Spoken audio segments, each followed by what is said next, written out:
ओम नमः सिद्धेभ्यः। ओम नमः सिद्धेभ्यः।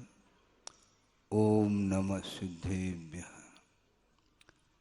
नमः श्री वर्धमानाय निर्धूतकलिलात्मने सालोकानां त्रिलोकानां यद्विद्यादर्पणायते। अहिंसा परमो धर्म की महावीर भगवान की प्रातः स्मरणे परम पूज्याचार्य गुरुवर श्री विद्यासागर जी मुनि महाराज की जय। इसको व्यवस्थित खोलो ना।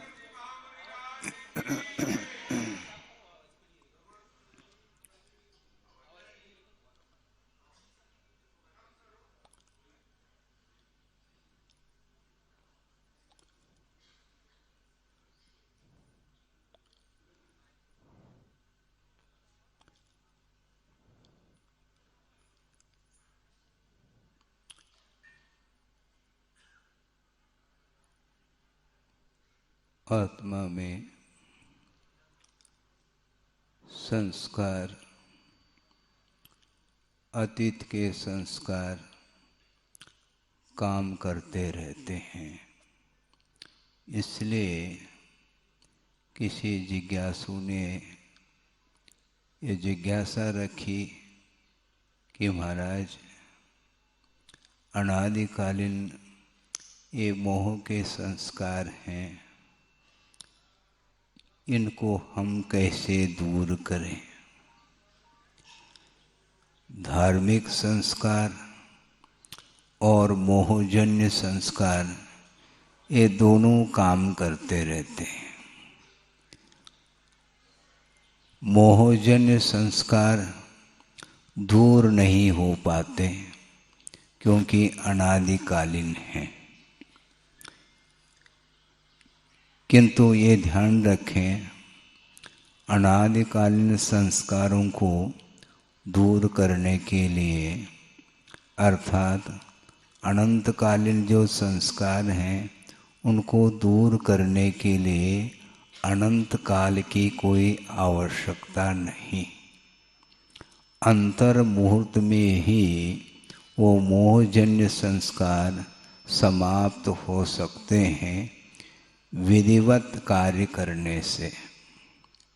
क्योंकि अतीत के संस्कार काम में आते भी हैं और नहीं भी आ सकते हैं। प्रश्न ये है, जिसका जीवन अनंत काल से निगोध अवस्था में रहा और वहाँ पर कोई भी धार्मिक संस्कार नहीं है, इसके उपरांत भी उसका विकास देखने को मिलता है। आगम में ऐसे बहुत सारे प्रसंग पढ़ने को मिलते हैं। उसमें से एक प्रसंग आपके सामने रख रहा हूँ कि 923 ऐसे जीव जो अनादिकाल से निगोद में ही जिनका जीवन व्यतीत हो रहा है और एक श्वास में 18 बार जन्म मरण के साथ अनंत दुख के साथ जीवन व्यतीत हो रहा है और धार्मिक कोई अतीत के संस्कार भी नहीं है, इसके बावजूद भी विस्मय होता है कि 923 जीव निगोद से निकल कर के भरत चक्रवर्ती के पुत्र बने हैं। आप सुन रहे हैं? हाँ, सोचो, विचार करो। 923 के 23 चक्रवर्ती के पुत्र बने हैं और थोड़ा सा समय हुआ नहीं, वो सारे के सारे 923 के 23 पुत्र मौन हैं। चक्रवर्ती की संपदा, चक्रवर्ती का वैभव और उस कुल में वो उत्पन्न हुए हैं, किंतु उन्हें चक्रवर्ती का वैभव आकर्षित नहीं कर रहा है। उन सारे सारे 923 जो पुत्र हैं उनका पूर्ण अधिकार है। और चक्रवर्ती स्वयं पिताजी कह रहे हैं आप निश्चिंत हो करके इस वैभव का उपभोग कर लो। किंतु वो 923 के 23 पुत्र मौन हैं। क्यों मौन हैं? और असंयम अवस्था में अभी दीक्षित नहीं हुए, किंतु उनको संसार असार देखने में आ रहा है। संसार में कोई सार नहीं है, इस प्रकार प्रतीति में आ रहा है। सोचो विचार करो, वैराग्य के लिए बड़े बड़े निमित्त मिलने के उपरांत भी वैराग्य नहीं हो पाता, और छोटे छोटे निमित्तों के माध्यम से भी वैराग्य के भाव जागृत हो सकते हैं। प्रतमान योग आदि ग्रंथों में पढ़ने को मिलता है कि एक बाल सफेद देखने को आया। सुन रहे हैं? एक बाल, सिर का बाल सफेद देखने को मिल गया तो वैराग्य हो जाता है। और वर्तमान में एक भी यदि बाल काला है तो अभी काला है, अभी थोड़ा वैराग्य। सारे के सारे सफेद बाल काले बनाने में लगा हुआ है संसार। अब सोचो विचार करो, अवस्था आ गई, बाल्य अवस्था। गुरुदेव ने कहा बाल्य अवस्था आती है और चली जाती है, किशोर अवस्था आती है चली जाती है, युवा अवस्था आती है चली जाती है, प्रौढ़ अवस्था आती है चली जाती है, और वृद्धावस्था आती है ले जाती है, चली नहीं जाती। इसके उपरांत भी वैराग्य नहीं हो पाता। एक बादल का टुकड़ा इधर से उधर चला गया, विलीन हो गया, तो वैराग्य होता है। ये वैराग्य के बहुत सारे प्रसंग निमित्त मिलते हैं संसार में। इसके उपरांत भी जिसका कर्म अपना काम कर रहा है, तीव्र कर्म का उदय जब होता है तो अच्छे अच्छे निमित्त मिलने के उपरांत भी वैराग्य के क्षण उसके जीवन में घटित नहीं होते। सोचो विचार करो, मौन है 923, अभी दीक्षित नहीं हुए, किंतु दीक्षा का भाव उनके अंदर है।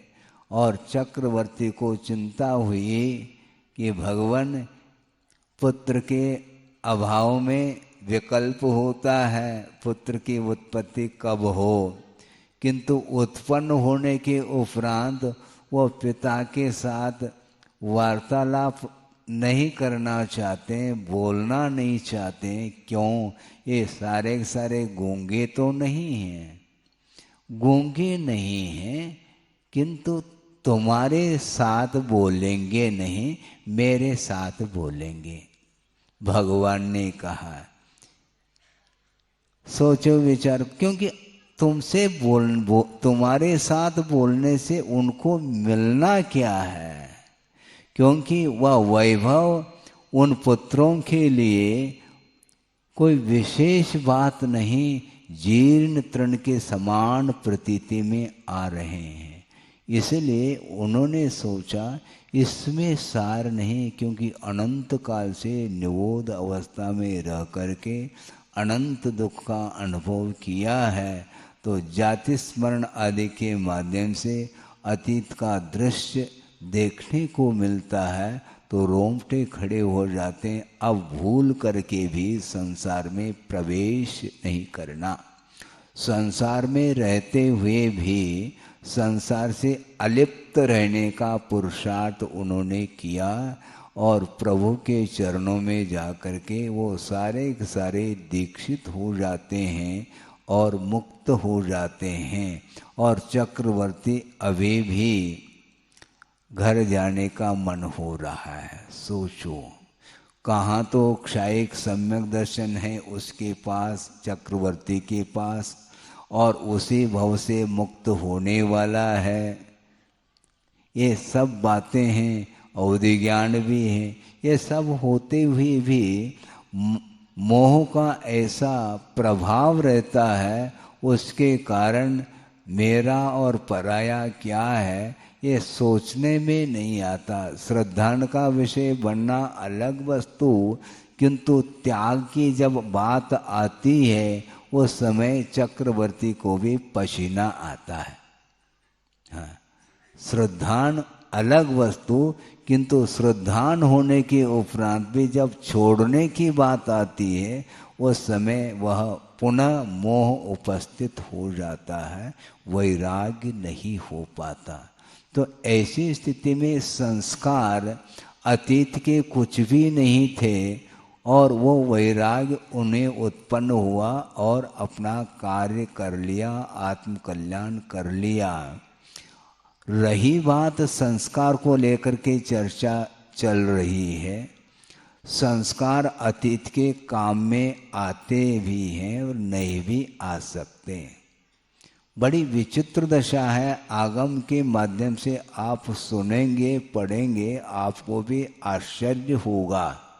वह प्रसंग कई बार हमने रखा है, किंतु यहाँ पर भी प्रसंग बन रहा है कि वृषभनाथ और चक्रवर्ती और बाहुबली, ये तीनों कहाँ से उत्पन्न हुए? कहाँ से उत्पन्न हुए? सर्वार्थ सिद्धि 16 स्वर्ग हैं, उसके उपरांत 9 ग्रहवेक हैं, 9 अनुदिश हैं और 5 अनुत्तर विमान हैं, जिसके बीच में सर्वार्थ सिद्धि एक विमान है, जिसमें अहमिंद्र के रूप में उनका जीवन चल रहा था अतीत का। और वे एक भवावतारी होते हैं, चर्म शरीरी होते हैं। एक बार चर्म अर्थात मनुष्य जीवन को प्राप्त करके उन्हें मुक्ति मिलेगी, निर्वाण का लाभ होगा। और तीनों के तीनों सर्वार्थ सिद्धि से अवतरित हुए हैं, जन्म हुआ है। और वृषभनाथ के वे दोनों पुत्र बनते हैं। सोचो, विचार करो। और सर्वार्थ सिद्धि यहाँ से जो जाता है वह सामान्य जीव नहीं उत्पन्न हो सकता सर्वार्थ सिद्धि में, किंतु रत्नत्रय की उपासना करने वाला जो भावलिंगी श्रमण है वही वहाँ पर उत्पन्न हो सकता है। और वे रत्नत्रय की आराधना के फलस्वरूप सर्वार्थ सिद्धि में अहमिंद्र पर्याय को प्राप्त किए थे। और वहाँ की आयु कितनी है? 33 सागर की आयु है सर्वार्थ सिद्धि के अहमिंद्रों की।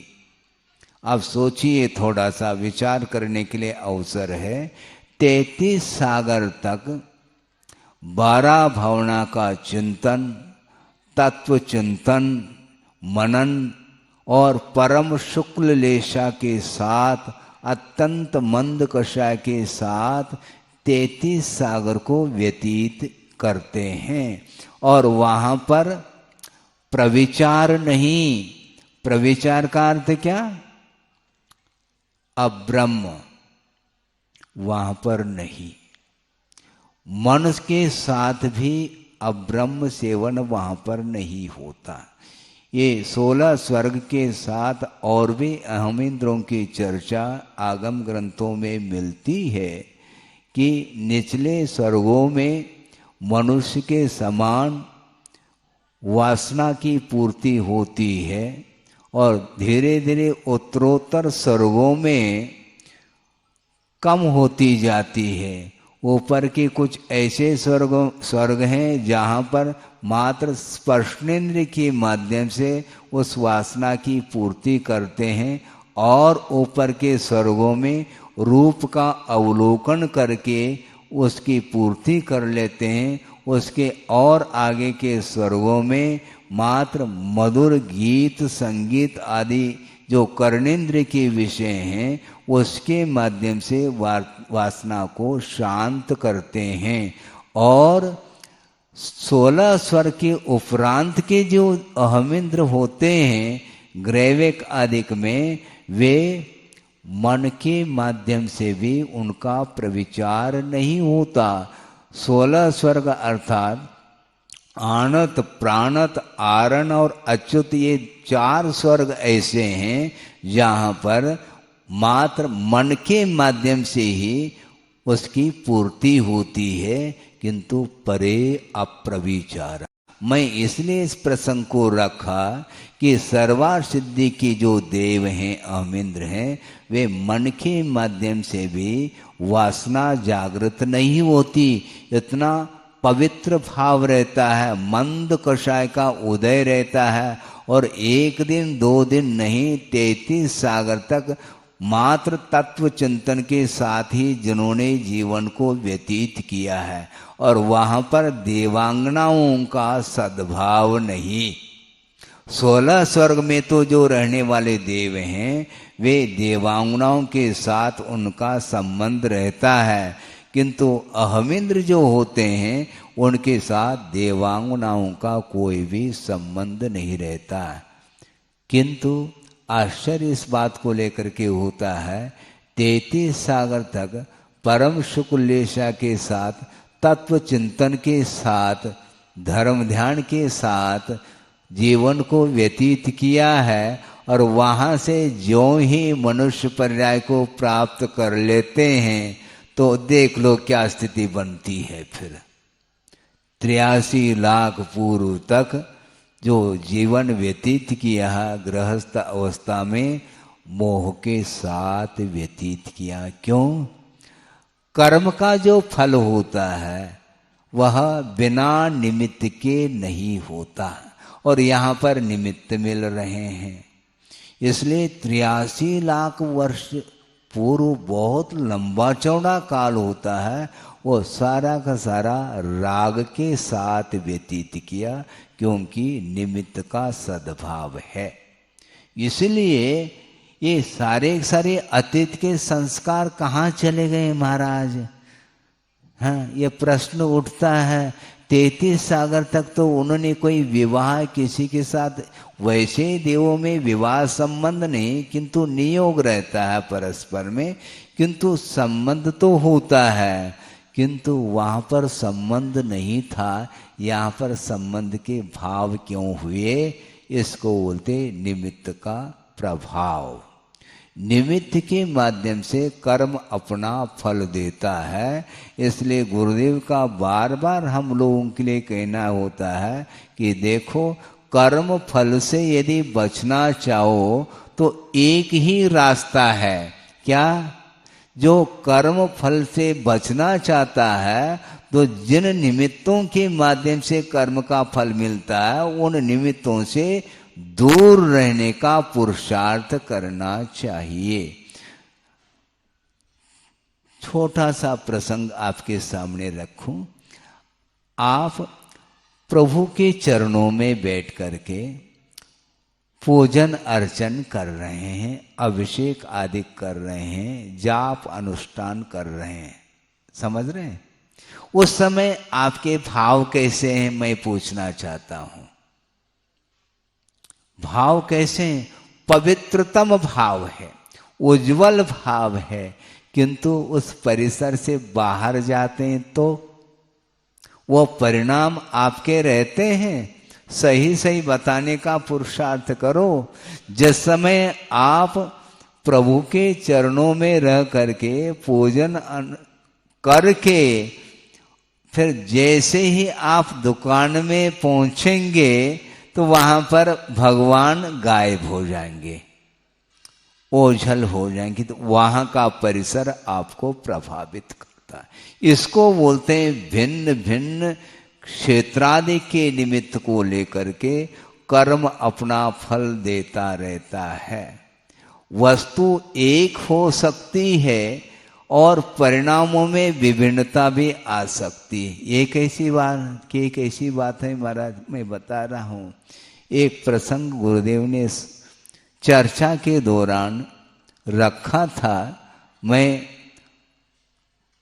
वहाँ से, ये कहाँ का प्रसंग है? ये रामटेक का प्रसंग है। वहाँ पर आर्य का संघ था और गुरुदेव उनके लिए आगम के आधार से कुछ विषय दे रहे थे और मैं वहाँ से जंगल के निमित्त बाहर निकल गया और उस समय एक शब्द मेरे कान में पड़ गया। वो अभी भी मुझे बार बार स्मरण करने के लिए वह बाध्य करता। वह विषय बहुत मार्मिक विषय था। गुरुदेव ने ये कहा कि देखो, वस्तु एक है और वही वस्तु कभी राग के लिए कारण सिद्ध होता है और वही वस्तु परिणामों को पवित्र बनाने में भी कारण सिद्ध होता है। महाराज बात समझ में नहीं आती, आएगी धीरे धीरे, प्रसंग रख रहा हूं।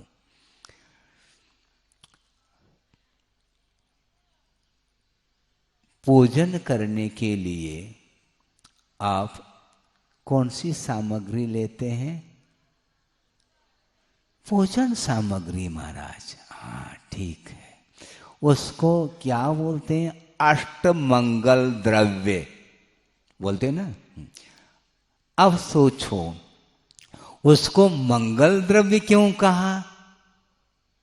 जल भी है, चंदन है, अक्षत है, नैवेद्य है, दीप है, धूप है, फल है। इनको मंगल क्यों कहा? मंगल का अर्थ भी बहुत गहरा अर्थ है, उसको भी सामने रखना चाहता हूं। मंगल किसको बोलते हैं? मलम पापम गालयति विध्वंसयति इति मंगलम। जो पाप को नष्ट कर देता है, दूर कर देता, उसका नाम मंगल कहा। तो अष्ट मंगल द्रव्य इसलिए उसको मंगल कहा, उसके निमित्त से आपके मन में प्रभु के अथवा गुरु के पूजन अर्चन करने के पवित्र भाव होते हैं। उन पवित्र भावों के लिए वो निमित्त हैं। इस निमित्त के अपेक्षा से उस द्रव्य को भी मंगल द्रव्य कहा। अब सोचना, वो कहाँ से प्राप्त किया आपने? दुकान से। बोरी की बोरी जो है ना चावल है, उसमें से ले आए आप खरीद करके। वहाँ पर बादाम है, उनको भी खरीद लिया। श्रीफल है, उसको भी खरीद लिया है। तो वहाँ पर वह मंगल द्रव्य है क्या? बोलो। वह मंगल नहीं, बल्कि जिस समय आप भोजन करने के लिए बैठते हैं उस समय भी बादाम परोसा गया, किंतु वहां पर वह बादाम वह मंगल द्रव्य नहीं। मान लो एक लाडू, जिसको बोलते हैं लड्डू बोलते हैं आप लोग, परोस दिया भोजन के समय पर, वो भोजन सामग्री। किंतु निर्वाण लाडू चढ़ाने के लिए आपके हाथ में ही है वह लाडू, किंतु हाथ में होते हुए भी उसको सेवन करने का, भोगने का भाव नहीं आता। इसको बोलते हैं एक ही वस्तु है, किंतु प्रसंग प्रसंग में वही वस्तु मांगलिक भी है और अमांगलिक भी है। खाने का भाव नहीं आता। एक बहुत अच्छा, एक छोटा सा बालक है, उस प्रसंग को भी आपके सामने रखना चाहता हूँ। बहुत पुरानी वह घटना, वह प्रसंग है कि हम लोगों को आचार्य महाराज ने दीक्षित किया। कब? 1975 में हमारी दीक्षा सोनागिरी में क्षुल्लक दीक्षा हुई थी। हाँ, लगभग 4-1 ब्रह्मचारी थे, उनकी क्षुल्लक दीक्षा संपन्न हुई और फिरोजाबाद में चातुर्मास हुआ था। उस समय ब्रह्मचर्य अवस्था में मैं था। वर्षा योग संपन्न करके, चातुर्मास संपन्न करके विहार करते हुए सोनागिरी में आए और हम लोगों को चुल्लक दीक्षा दी। और विहार करते करते बुंदेलखंड में प्रवेश करते करते कहाँ पर पहुँचे? सतना पहुँचे। और वहाँ पर लगभग 1 सप्ताह उन्होंने मुकाम किया और प्रतिदिन प्रवचन करते थे विभिन्न विषयों पर। और प्रवचन करने के पूर्व में आचार्य महाराज की पूजन करने के लिए जनता, समाज के लोग पूजन सामग्री लेकर के बैठ जाते हैं और पूजन करते हैं। उसमें से एक छोटा लड़का है, उसके पास भी कुछ सामग्री है। आपको आश्चर्य लगेगा, वो छोटा सा बालक है, माता पिता के साथ बैठा है और उस बालक ने काफी श्रम करके, रो धो करके थोड़ा सा पैसा एकत्रित किया था और उस पैसे खाने पीने के लिए पैसा एकत्रित किया था उस बालक ने। और दुकान से क्या खरीद ली? चॉकलेट। और मुट्ठी में चॉकलेट लेकर के वह बैठा है पिताजी के साथ और पूजन प्रारंभ हो गया। और जिस समय नैवेद्य चढ़ाने का प्रसंग आया तो उस समय सभी लोगों ने नैवेद्य चढ़ाया, तो उसने मुट्ठी में जो चॉकलेट थे उसको चढ़ाया।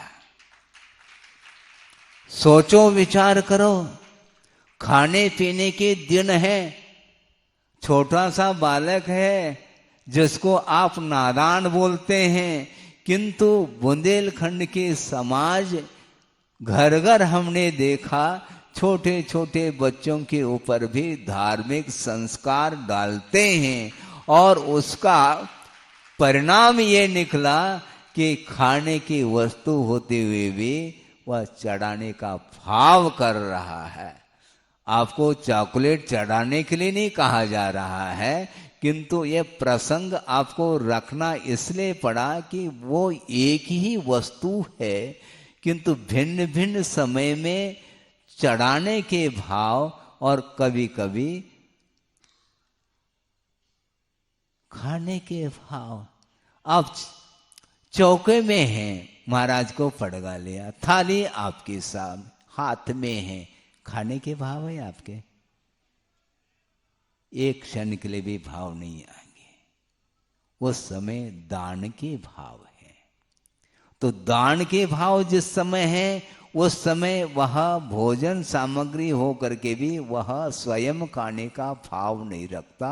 इसको बोलते हैं उपयोग की परिणति। एक वस्तु हो करके भी भिन्न भिन्न अवसर पर वह भिन्न भिन्न निमित्त के रूप में उपस्थित होता है। इसलिए प्रभु के चरणों में जिस समय आप पूजन कर रहे होते हैं उस समय मांगलिक कार्य कर रहे हैं और पुण्यार्जन के परिणाम हैं और उस समय ही हैं, किंतु उस परिसर से बाहर जाते हैं तो बाहर की हवा लगती है, तो पुनः पूजन अर्चन के भाव भी समाप्त होते हैं। पर विषय और कषाय की बात आती है, इसको बोलते हैं द्रव्यादि के निमित्त को लेकर के कर्म अपना फल देता है। इसलिए गुरुदेव का बार बार कहना है, कर्म फल से बचना चाहो तो पाप कर्म के अर्जन में जितने भी निमित्त हैं उन निमित्तों से अपने आप को दूर रखने का पुरुषार्थ करना चाहिए। महाराज हम कैसे दूर रखें? आप अपने उपयोग को ही केंद्रित करना है और उपयोग को एकाग्र करने के लिए जो साधन सामग्री हैं, देव गुरु शास्त्र, उसका आलम्बन लेकर के ही आप अपने परिणामों को उज्ज्वल बना सकते हैं और कोई भी साधन नहीं है। इसलिए पंचेंद्र के विषय हमारे लिए ये हैं, अर्थात छोड़ने योग्य हैं और शुद्ध परमात्म तत्व उपादेय अर्थात ग्रहण करने योग्य हैं, और उस शुद्ध परमात्म तत्व को प्राप्त करने के लिए जो साधन सामग्री है वो उपाय के रूप में उसको स्वीकार किया है। यानी सच्चे देव गुरु शास्त्र अथवा पंच परमेष्टि की आराधना करने से हमें मोक्ष मिलता है। मोक्ष तक पहुंचाने में वो साधन सामग्री हैं। इस प्रकार श्रद्धान का विषय बनाओ और अपने मन को स्थिर करने का, एकाग्र करने का पुरुषार्थ करो। महाराज मन बार बार जाता है, क्या करें? गुरुदेव ने मन को श्वान की उपमा दी है। सुन रहे? श्वान का अर्थ क्या होता है? कुत्ता।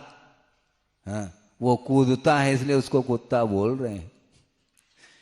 श्वान की उपमा दी है मन के लिए, और उन्होंने अपने साहित्य में लिखा है, उल्लेख किया है। सर्वप्रथम आचार्य ज्ञान सागर जी महाराज के उपस्थिति में ही आचार्य महाराज ने एक शतक की रचना की जिसका नाम निजानुभव शतक। और उस शतक में उन्होंने एक छंद के माध्यम से भाव प्रकट किए, आपके सामने रखना हो। मन की विचित्र दशा है, क्या है देख लो। वह पंक्ति आपके सामने है। क्या हो गया, ध्यान से सुने। क्या हो गया समझ में मुझको न आता, क्या हो गया समझ में मुझको न आता, क्यों बार बार मन बाहर दौड़ जाता। क्या हो गया समझ में मुझको न आता, क्यों बार बार मन बाहर दौड़ जाता। स्वाध्याय ध्यान करके मन रोध पाता, पैश्वान सा मन सदा मलशोध लाता।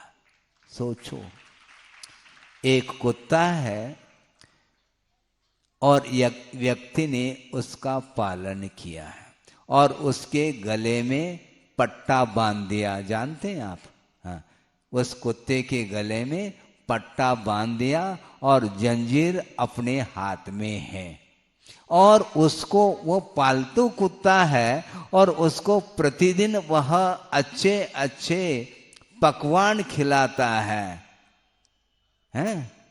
और हाथ में जंजीर है, और पट्टा यदि खोल दे तो वह कुत्ता नाली को सूंघता सूंघता सूंघता चला जाता है और गंदगी पर भी वह मुंह मारता है।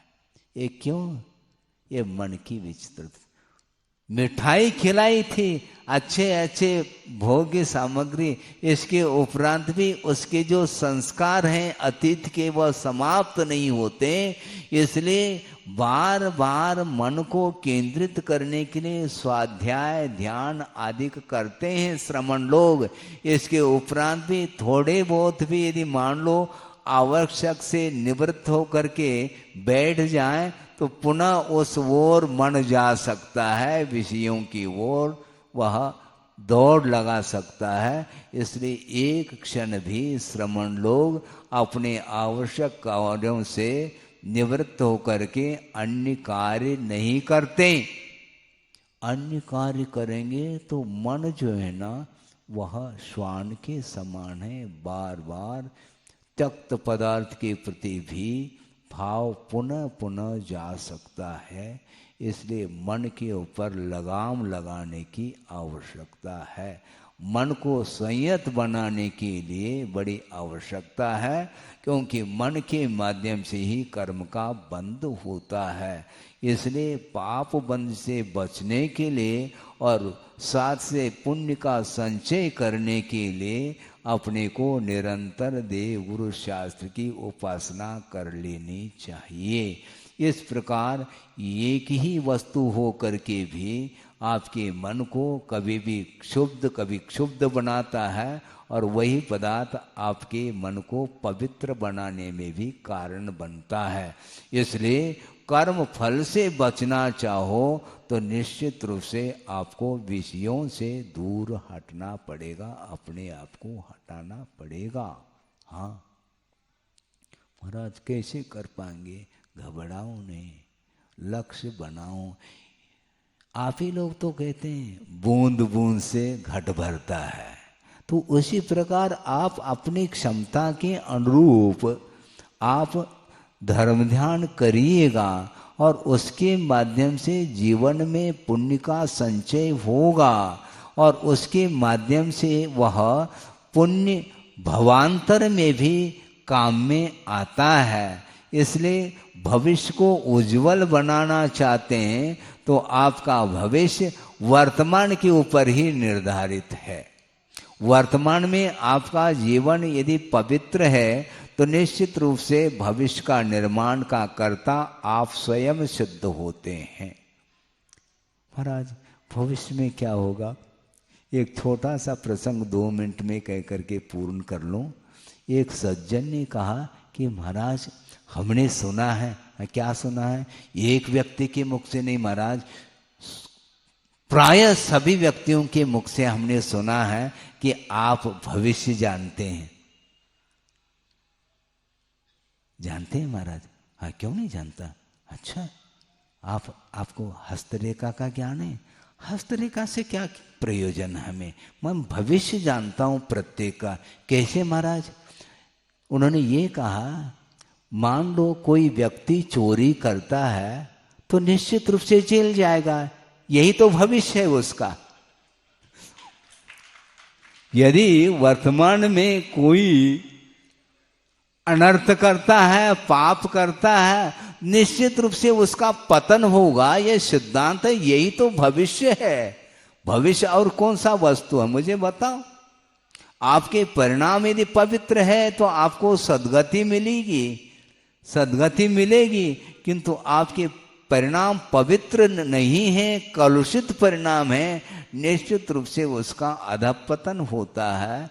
इसलिए उत्थान और पतन जो होता है अपने परिणामों के द्वारा होता है। इसलिए आप लोगों को सोचना चाहिए कि समय रहते दिन अस्त होने के पहले अपने जीवन को समझते हुए भविष्य को उज्जवल बनाने के लिए आप लोगों को पुरुषार्थ करना चाहिए। उसके माध्यम से ही आनंद की अनुभूति होती है। हो इस पवित्र भावना के साथ अहिंसा परमो धर्म की जय। बोधि समाधि परिणाम शुद्धि स्वात्मोपलब्धि शिव शोक सिद्धि चिंतामणिम चिंतित वस्तुदाने त्वां वंद मानस्य ममास्तु। परम पूज्य आचार्य गुरुवर श्री विद्यासागर जी मुनि महाराज की